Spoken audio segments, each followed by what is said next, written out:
SIR প্রক্রিয়ায় চূড়ান্ত তালিকা প্রকাশের আগে বহু ভোটারের তথ্য যাচাইয়ে গড়মিল। দ্রুত নিষ্পত্তির জন্য সুপ্রিম কোর্টের নির্দেশ এসে পৌঁছায় বিচারপতিদের হাতে। হস্তক্ষেপের দায়িত্ব দিল কলকাতা হাইকোর্টে। তারপরই সোমবার বারাসাতে এসআইআর প্রক্রিয়া নিয়ে জেলা শাসকের সঙ্গে বিচারকদের বৈঠক। বিচারক শান্তনু ঝা জানান, উত্তর 24 পরগনা জেলায় 33টি বিধানসভা রয়েছে। বারাসাতে কোর্টে বিভাগীয় দায়িত্বে থাকা কিন্তু 17 জন সিনিয়র বিচারক থাকায় হাইকোর্টকে জানানো হয়েছে।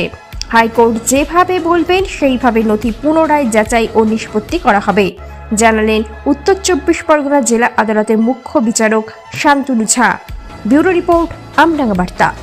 বলি না মিডিয়ার সাথে, আপনারা জানেন যে মহামান্য সুপ্রিম কোর্টের আদেশে এই এসআইআরের যে বিষয়টা রয়েছে এখন ফাইনাল লিস্ট পাবলিকেশনের আগে, সেই দায়িত্বটা জুডিশিয়াল অফিসার্সদের ওপরে এসেছে, বিচারকদের ওপরে।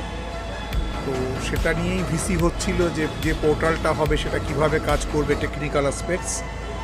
আর পোর্টালটা খুললে আমরা যারা এই জেলাতে আছি উত্তর 24 পরগনায়, আমরা আমাদের কাজে নেমে পড়ব, যাতে সুপ্রিম কোর্টের আদেশ অনুযায়ী সময়ের মধ্যে আমরা আমাদের কাজ শেষ করতে পারি।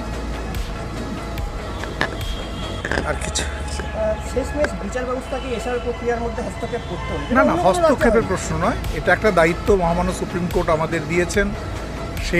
সেই অর্ডারটি